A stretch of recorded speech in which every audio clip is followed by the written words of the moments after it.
The stellar voyage, a floating palace of glass and gold, cut through the Caribbean's turquoise waves under a starlit sky.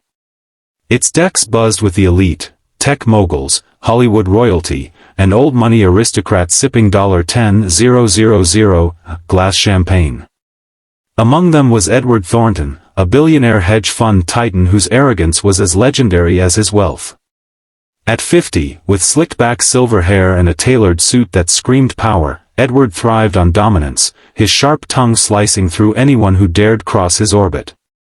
Olivia Bennet, a 24-year-old waitress from a small Ohio town, moved through the crowd with practiced grace. Her auburn hair was pinned neatly, her uniform crisp despite the 12-hour shift. She'd taken the job on the cruise to save for nursing school, swallowing her pride to endure the entitled whims of the rich. Tonight, she balanced a tray of crystal flutes, her hazel eyes scanning the deck for outstretched hands. She didn't see Edward until it was too late.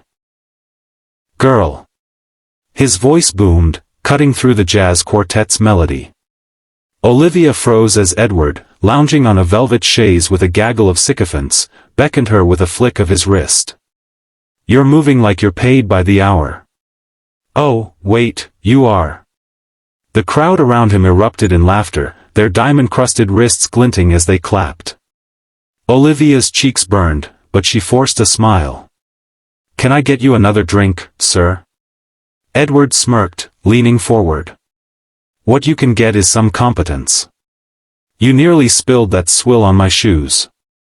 He pointed to his $20,000 loafers, pristine and untouched. "Do you know who I am? I could buy your entire hometown and turn it into my dog's kennel." The crowd's laughter grew louder, feeding Edward's ego. Olivia's hands trembled, but she held the tray steady, her voice low. "I'm sorry, sir. I'll be more careful." "Sorry?" Edward mocked, rising to his feet. He towered over her, his presence suffocating. "Sorry doesn't cut it. Maybe you need a lesson in respect." He plucked a flute from her tray and, with a deliberate flick, tipped it over her uniform. Champagne soaked her blouse, cold and sticky, as the crowd gasped, then giggled. Olivia stood rooted, humiliation searing her chest. In the shadows of the deck, a man watched. Jason Statham, Hollywood's action star, leaned against a railing. At 57, he was still all sinew and steel, his shaved head catching the moonlight, his dark eyes unreadable. Dressed in a simple black shirt and slacks, he didn't blend with the glitterati, but his presence commanded respect. On a break from filming, he'd been invited aboard the cruise by the line's owner, an old mate, to unwind among the elite. Known for playing tough guys who take down bullies, he preferred silence and observation off-screen, stepping in only when necessary. But what he saw now stirred something deep, a quiet rage honed by years of portraying heroes who fought for the underdog. Edward wasn't done. "Clean it up," he sneered, tossing a napkin at Olivia's feet. "Or do I need to call your manager to teach you how to grovel properly?" Olivia knelt, her hands shaking as she reached for the napkin. The crowd's amusement was a knife twisting in her gut. But before her fingers touched the fabric, a shadow fell over her. Jason stepped forward, his boots silent on the polished deck. He crouched beside her, picking up the napkin himself, and handed it to her with a steady gaze. "Stand up," he said, his voice low but firm, a British edge sharpening each word.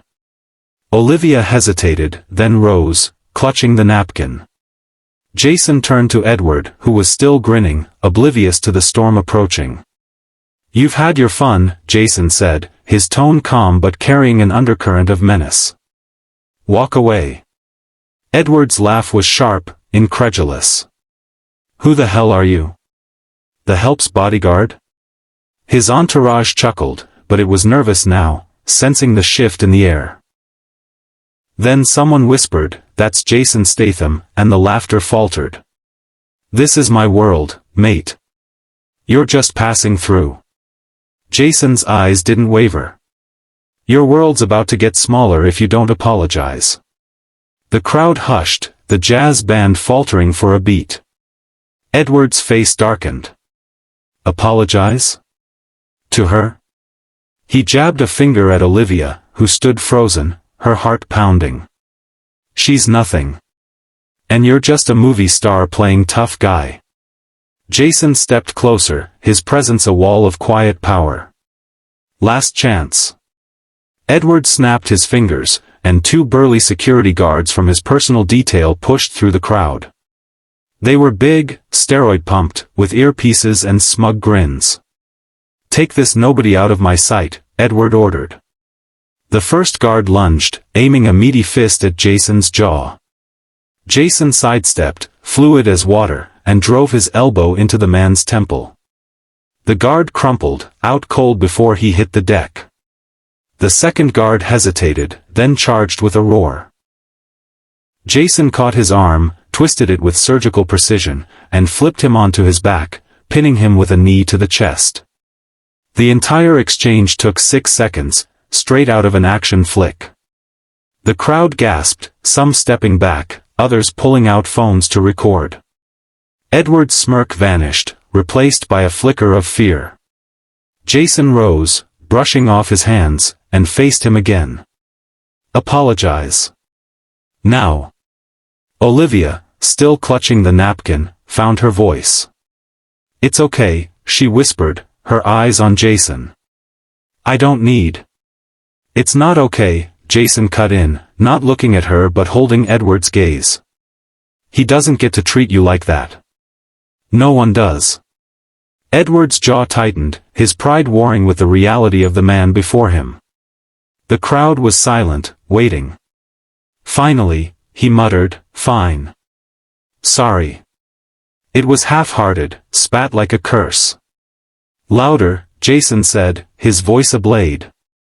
Edward glared, but the weight of Jason's stare, and the unconscious guards at his feet, broke him. I'm sorry, he said, louder, his face red with rage and shame. Jason nodded once, then turned to Olivia. You all right? She nodded, her throat tight. Thank you. The crowd parted as Jason guided Olivia away, his hand hovering near her shoulder but not touching. They reached a quieter corner of the deck, where the ocean's hum drowned out the party's din. Olivia exhaled, her hands still shaking. Why did you do that? You didn't have to. Jason leaned against the railing, his eyes scanning the horizon. Because I've seen blokes like him before. They think money makes them untouchable. Someone's gotta remind them they're not. Olivia studied him, seeing the intensity behind the movie star facade. You're not like them, she said softly. The people here, I mean. He gave a small, almost sad smile. I'm not here for the champagne. The next day, the ship buzzed with whispers of the confrontation. Edward, nursing his bruised ego, stayed in his penthouse suite, but his influence lingered. Olivia's manager, a weaselly man named Greg, pulled her aside before her shift. You're off the floor tonight, he said, avoiding her eyes. Thornton's people made a call. They don't want trouble. Olivia's heart sank. I didn't do anything wrong. Greg shrugged. Doesn't matter. You're on kitchen duty till we dock. Fury and helplessness churned in her chest, but she nodded, heading below deck to the sweltering galley. As she chopped vegetables, her mind replayed the night before, Edward's cruelty, Jason's intervention, the crowd's laughter. She didn't notice Jason slip into the kitchen until he spoke. This isn't right, he said, leaning against the counter, his arms crossed. They're punishing you for his tantrum. Olivia looked up, startled. How did you? I pay attention. He paused, his eyes searching hers. You don't deserve this. She laughed bitterly, slicing a carrot with more force than needed. Deserve's got nothing to do with it. I need this job. 2 more weeks, and I've got enough for my first semester. Jason nodded, respecting her grit. What's the plan? After the cruise? Nursing school, she said, her voice softening. My mom, she was sick for a long time. The nurses who took care of her, they were everything. I want to be that for someone. Jason's expression shifted, a flicker of something personal crossing his face. That's a good fight to pick. Before she could ask what he meant, a commotion erupted above deck.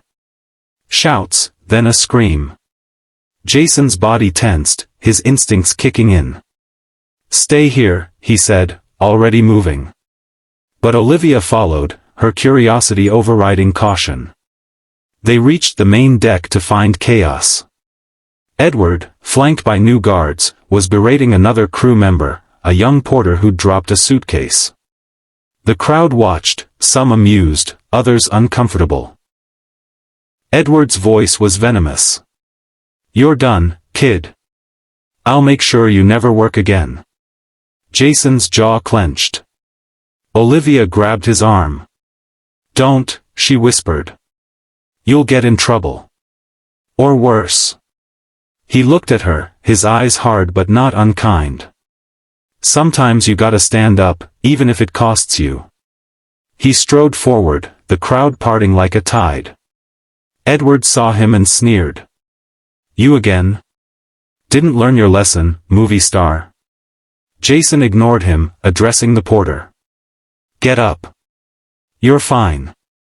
The kid, wide-eyed, scrambled to his feet. Edward stepped closer, his new guards bristling. You're out of your depth, hero. This isn't some film set. Jason's voice was ice. You're right. It's a choice. Walk away, or I make you.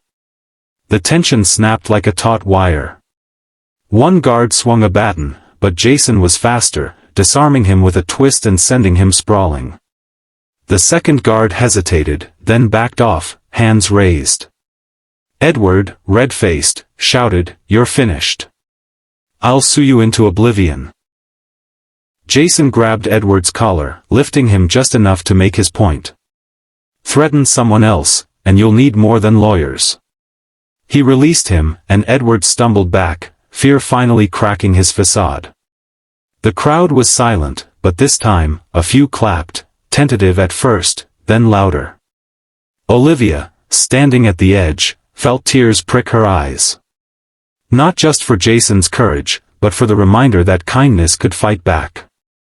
That night, the cruise line's owner, a silver-haired woman named Sophia Langston, summoned Jason and Olivia to her private office. Sophia was sharp, her wealth earned through decades of outsmarting men like Edward. She eyed Jason with amusement. You've caused quite a stir, Mr. Statham.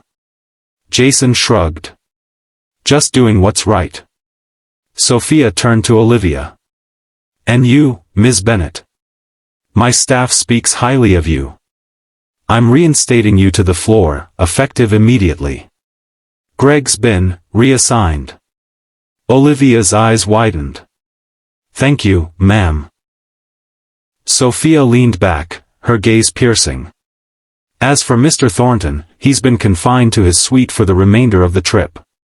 His influence doesn't reach me. She paused, smiling faintly. But I suspect, Mr. Statham, you already knew that. Jason didn't reply, but his eyes held a glint of respect. As they left, Olivia touched Jason's arm. Why do you care so much?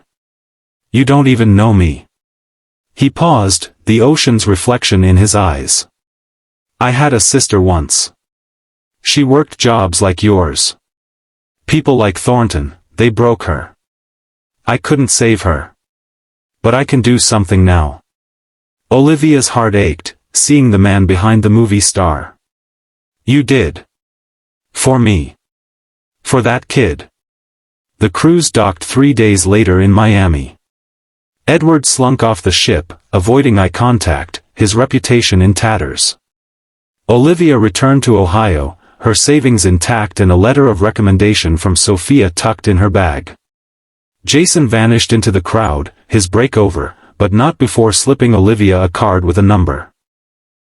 If you ever need a hand, he said, then was gone. Months later, Olivia started nursing school, her resolve stronger than ever. She kept Jason's card in her wallet, a reminder that even in a world of cruelty, there were people who'd stand up, and that she could, too. On the stellar voyage, the story of the waitress and the Hollywood hero became legend, whispered among the crew as proof that justice, sometimes, wore a black shirt and carried a hell of a punch.